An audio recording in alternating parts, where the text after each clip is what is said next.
요한계시록 5장은 두루마리와 관계되어 있는 비유들이 기록이 되어 있는 장입니다.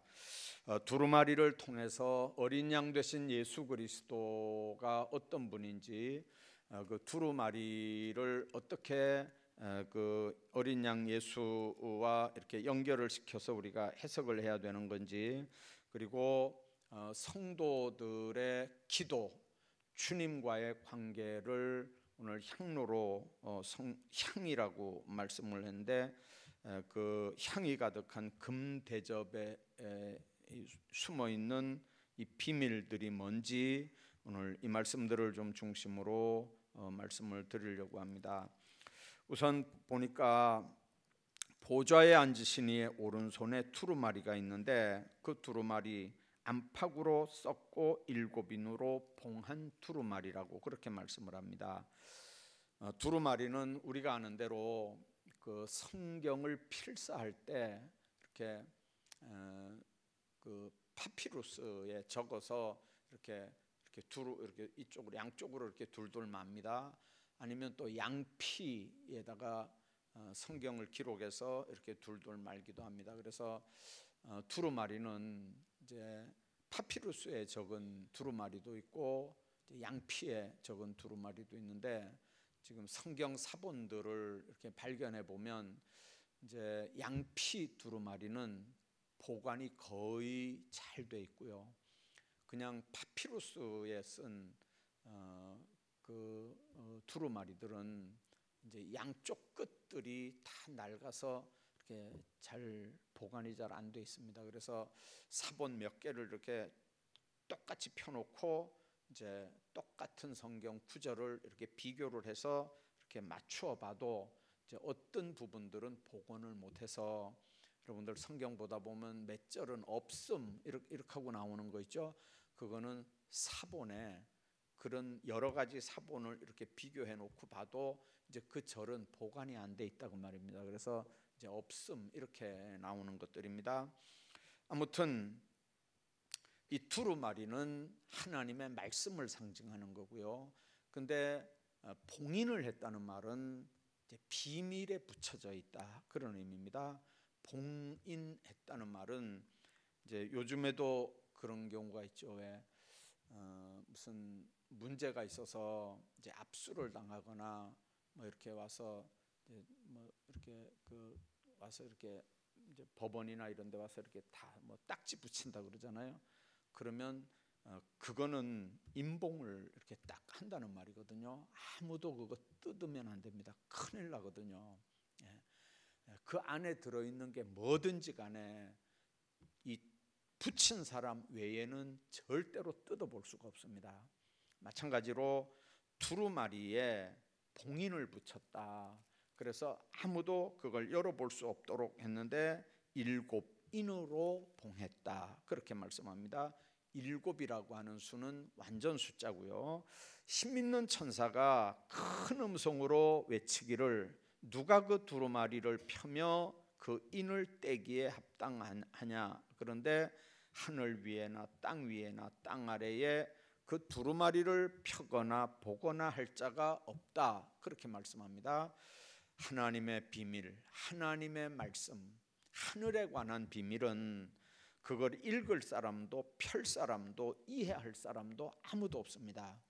원래 성경은 하나님의 영으로 기록이 된 겁니다. 성령께서 성령 충만한 사람들을 감동해서 기록을 했기 때문에 성령으로가 아니면 그게 무슨 의미인지 전혀 이해를 못합니다.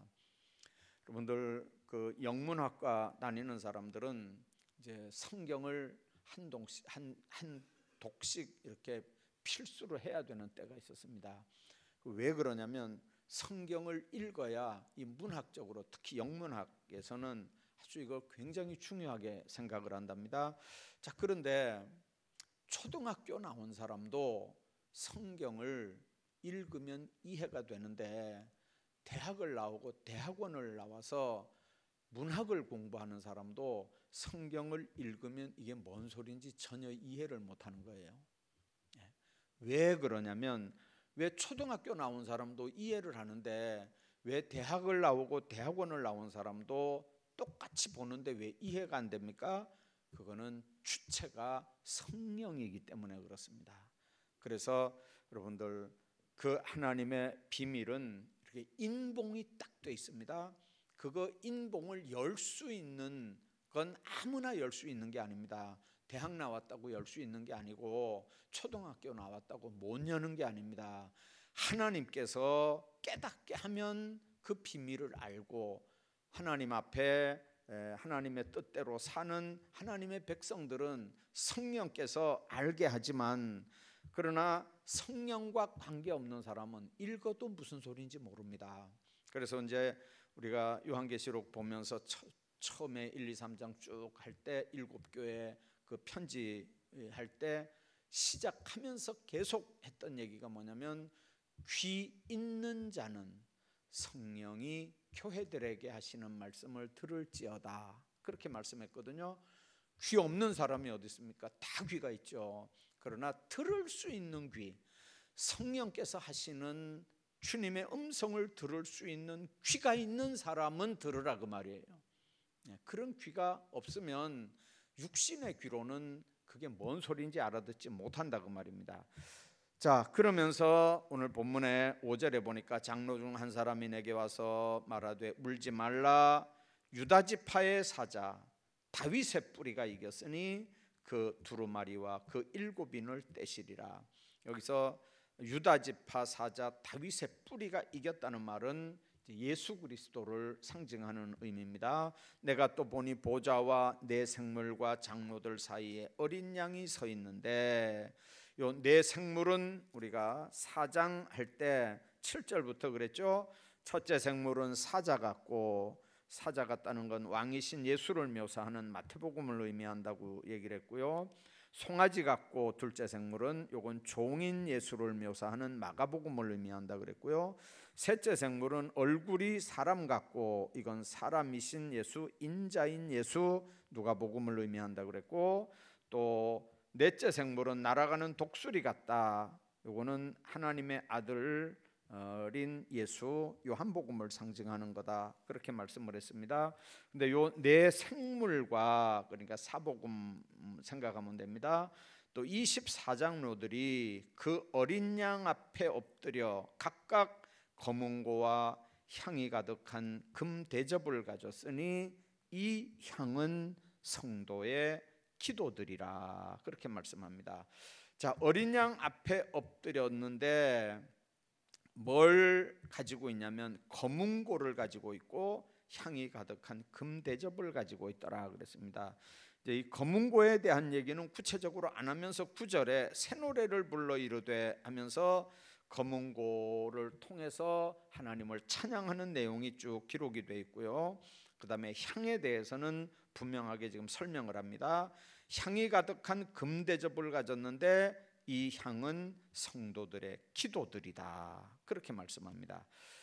자, 성도들의 기도, 이거는 천사들이 향로에 향을 받는 것처럼 성도들의 기도를 천사들이 향으로 이렇게 다 향로에 받아서 마태복음에 있는 말씀처럼 매일매일 하나님 앞에 하나님 얼굴을 배우면서 그 향로 기도들을 하나님 나라에 이렇게 상달을 하는 겁니다.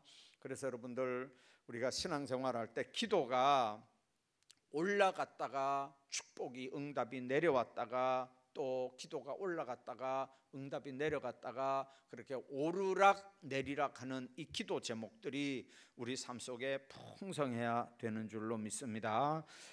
특히 성도는 이 기도하는 걸로 이 사람이 영적으로 살아있느냐 죽어있느냐를 진단할 수 있습니다.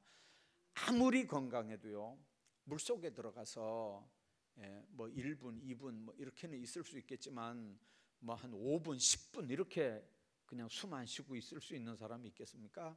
만일 그렇게 숨 안 쉬고 어느 정도 견딜 수 있다 할지라도 그 다음에 나오면 바로 문제가 되거든요. 잠수병 걸립니다. 그러면 숨 안 쉬면 숨을 쉬야 이 폐에서 숨을 이렇게 쉬줘야 심장도 잘 움직이고 피가 머리 끝까지 올라가는데, 그게 피가 안 올라가면 이 뇌가 피가 안 간 쪽은 죽잖아요. 예, 그러면 큰일 나는 거거든요.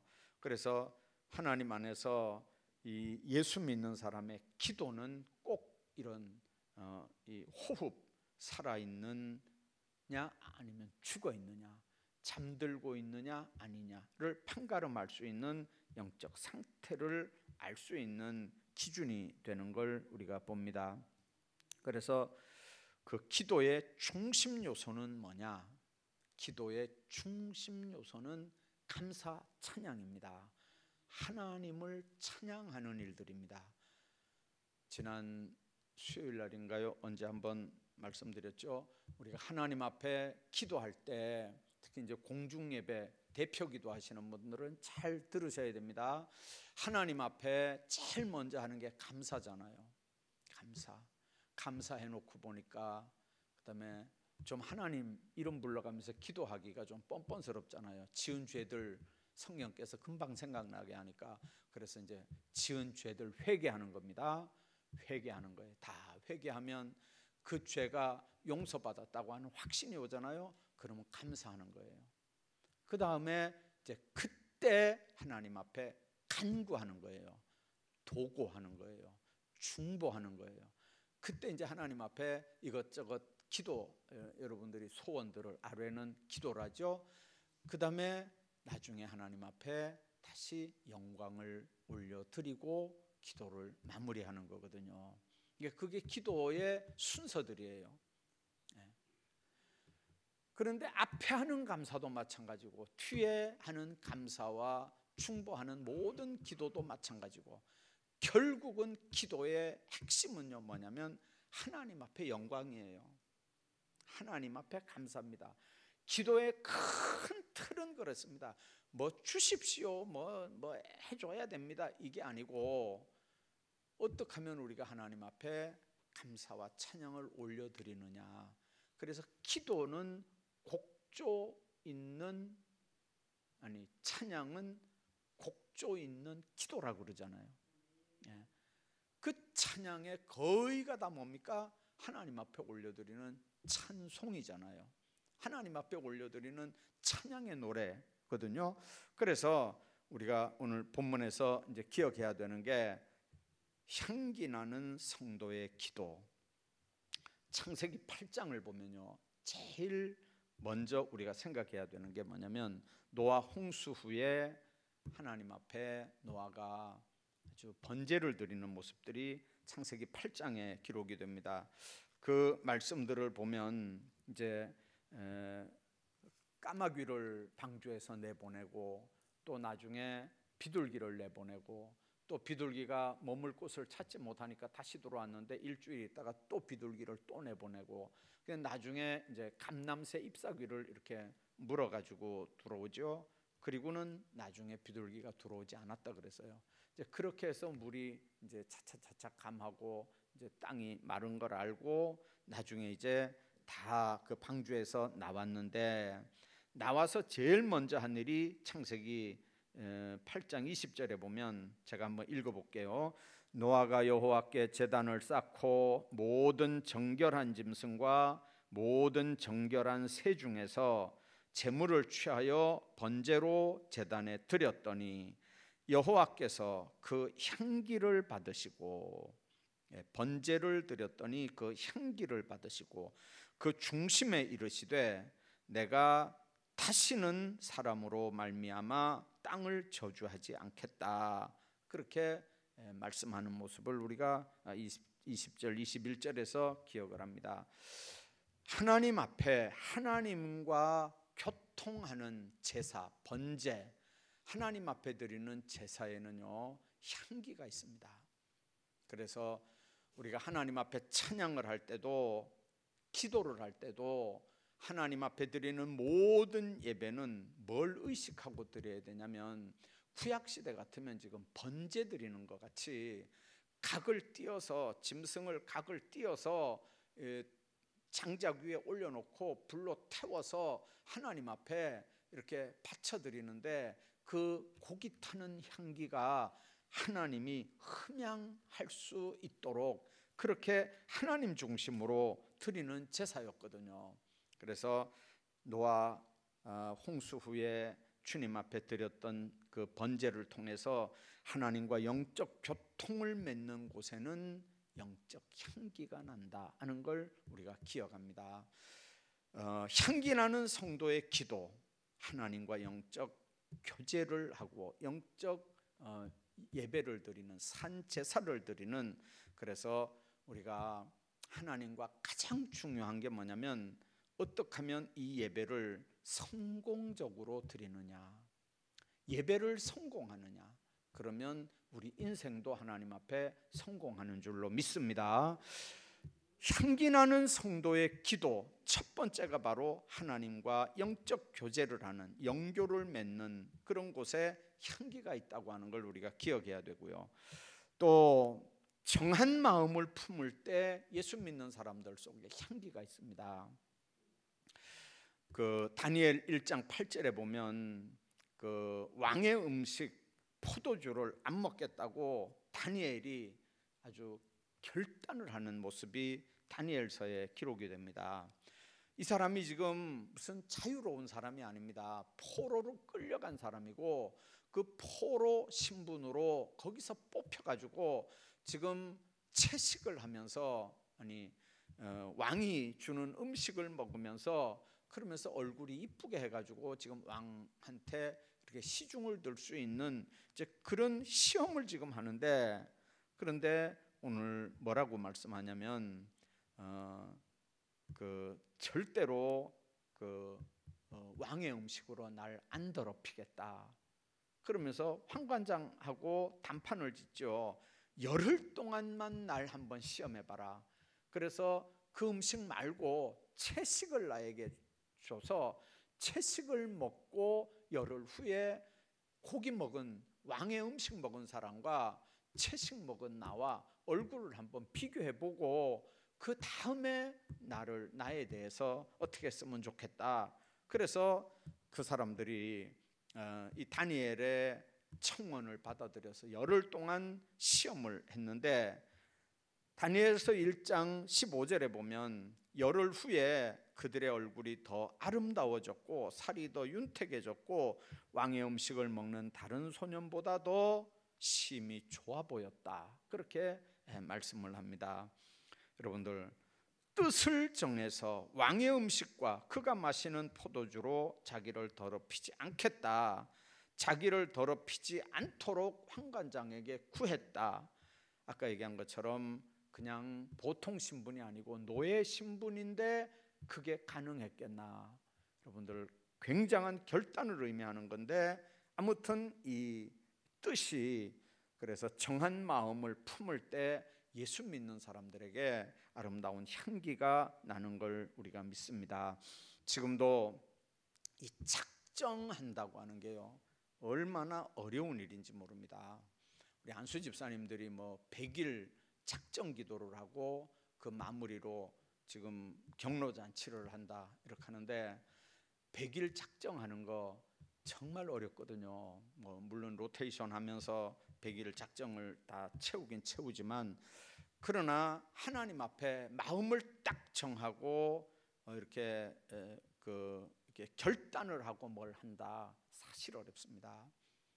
어떤 분이 하는 얘기 제가 들어봤는데, 직접 들어봤는데요, 담배 끊기가 그렇게 쉽대요. 담배 끊기가. 자기는 몇 번도 끊어봤대요. 몇 번도 담배를 끊어봤대. 근데 그냥 들을 때는 그 말이 맞는 것 같은데 가만히 한번 더 들어봐봐요. 그게 끊기가 얼마나 어렵다는 얘기잖아요. 담배를 끊으려고 작정을 했다가 또 옆에 사람이 이렇게 담배 피우는 거 보면요, 그냥 코가 벌렁벌렁해진대요. 다른 사람이 피운 담배 그 냄새를 맡고 싶어가지고 그냥 자기도 모르게 자꾸 글로 가서 코가 이렇게 벌렁벌렁해진대요. 근데 그게 담배가 끊는 게 얼마나 어렵겠어요. 근데 그것도 내 맘대로가 아니고 성령 충만하면요, 어느 날 그 담배 냄새가 구역질이 난다 그러잖아요. 그렇게 해서 끊는 거예요. 억지로 끊어지는 게 아니고 그렇게 해서 끊는 거거든요. 그러니까 마음을 한번 딱 정하면 하나님께서 그 마음을 정할 때 하나님께서 놀라운 은혜와 복을 허락하시는 줄로 믿습니다. 뿐만 아니라 경건한 신앙생활에는요 언제든지 향기가 있습니다. 경건한 신앙생활 중에 가장 중요한 게 뭐냐면 말씀에 순종하는 거예요. 사울이 사무엘상 15장에 보면 사울이 이제 왕이 되고 얼마 안 됐는데 하나님께서 사무엘을 통해서 이렇게 사울 왕에게 하나님의 뜻을 전했어요. 뭐라고 전했냐면 이스라엘 백성들이 출애굽할 때 아말렉 사람들이 이스라엘에게 길도 안 내줬을 뿐만 아니라 이 아말렉 사람들이 이스라엘을 쳤어요.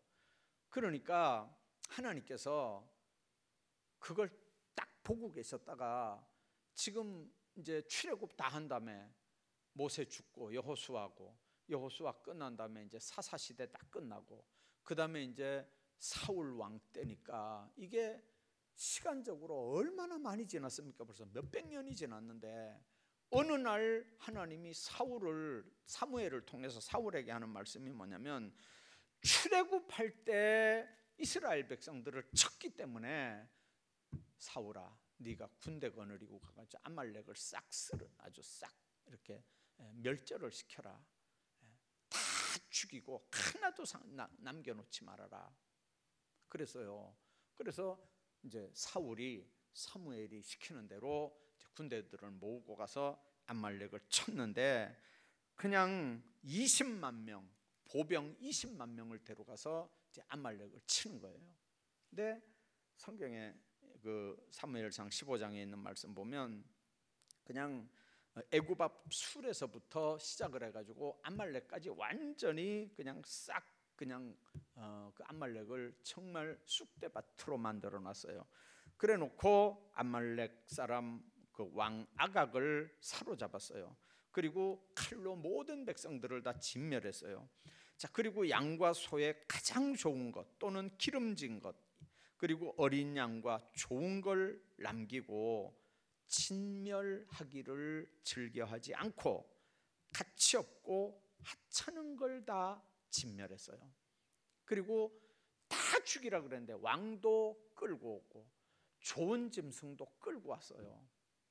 그런데 하나님께서 사무엘을 통해서 또 말씀하는 거예요. 사무엘 앞에 와서 사울이 사무엘이 시키는 대로 다 했습니다. 그랬더니 사무엘이 하는 말이 지금 내 귀에 들리는 저 짐승 소리가 지금 무슨 소리냐. 그러니까 사울이 들켰잖아요. 안 본 줄 알았는데 이 사무엘이 기도하면서 환상 중에 다 보는 거예요. 그러니까 뭐라고 변명을 하냐면요, 다 선지자 얘기대로 다 했는데 하나님 앞에 제사 드리려고 좋은 것 골라서 안 죽이고 가져왔다. 그러니까 사무엘이 간밤에 여호와께서 내게 이르신 말씀을 내가 하겠다 하면서 사울한테 하나님께서 그 전날 밤에 사무엘에게 하신 말씀을 사무엘이 다 전달하는 거예요. 핵심이 뭐냐면 네가 겸손해서 네가 스스로 작게 여길 때는 지파도 작지요, 집안도 작지요, 집안 안에서도 제일 쪽말이죠.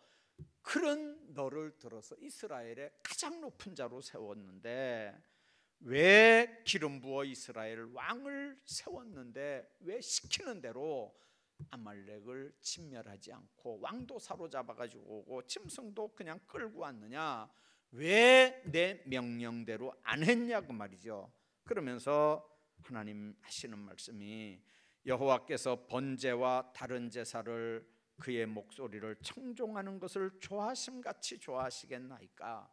순종이 제사보다 낫고 듣는 것이 수양의 기름보다 낫다. 그 유명한 말씀을 합니다. 그러면서 거역하는 건 점치는 죄와 같고 완고한 것은 사신 우상에게 절하는 죄와 같다. 왕이 여호와의 말씀을 버렸으므로 여호와께서도 왕을 버려 왕이 되지 못하게 했다. 자, 여러분들 우리가 한번 생각해 보십시오.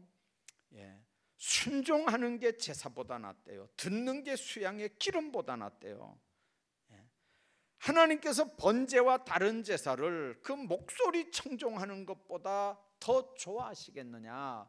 목소리 청종하는 것, 순종하는 게 얼마나 중요한 건데 목소리는 청종하지 않고 그냥 제사 드리는 걸로 이렇게 하나님 앞에 대충 하려고 하는 거 안 된다는 거죠. 그래서 명령에 순종하지 않고 명령을 거역하는 것은 점치는 죄와 같고 완고한 건 사신우상에게 절하는 죄와 같다. 왕이 하나님 말씀을 버렸기 때문에 하나님도 왕을 버렸다. 여러분들, 하나님이 중요하게 생각하는 건 하나님의 말씀 붙잡고 신앙생활 하기를 원하는 겁니다. 그래서 경건한 신앙생활에는요, 하나님의 말씀에 순종하는 삶이 반드시 따라야 되고요, 나름대로 알아서 신앙생활하는 건 그건 신앙생활 아니에요. 하나님이 나에게 뭐라고 말씀하는지, 그게 중요한 거지. 내 생각에는 양을 하나님 앞에 제사로 드리려고 저 양을 잡아오는 게 낫겠다. 혹 살아있는 사람들을 종으로 삼아서 조공을 받는 게 낫겠다. 이렇게 하고 아말렉 왕 아각을 사로잡아 오니까 사무엘을 통해서 아각을 거기서 칼로 쳐 죽이고 모든 짐승들을 다 불태워 죽이고 완전히 이렇게 하나님께서 사무엘을 통해서 사울 집을 완전히 정리하실 것을 말씀하는 무서운 모습들을 우리가 기억합니다. 하나님 앞에 신앙생활은 언제든지 그렇습니다. 예수 믿는 사람들의 모든 삶은 향기 나는 기도 같은 삶입니다. 그래서 하나님과 영적 교통을 늘 예배를 통해서, 온전한 번제를 통해서, 하나님 앞에 신령과 진정의 예배를 통해서 하나님과 영적 교통을 맺는 곳에 향기가 있고, 믿음의 결단을 해서 정말 하나님 앞에 먹을 거 안 먹고 안 먹을 거 먹고 똑바로 하나님 앞에 신앙생활하는 아름다운 결단의 삶이 우리에게 분명히 있어야 되고, 그 다음에 경건한 생활, 하나님의 말씀에 무조건 순종하는 삶이 하나님 앞에 아름다운 성도의 향기를 바라는 성도들의 기도다. 향기가 성도의 기도다 하는 걸 여러분들 마음속에 기억하면서 오늘 하나님 앞에 올려드리는 찬양, 또 향이 가득한 금대접의 향은 성도의 기도들을, 말씀들 마음속에 기억하면서 하나님 앞에 복된 신앙생활들 하시기를 주의 이름으로 축복합니다.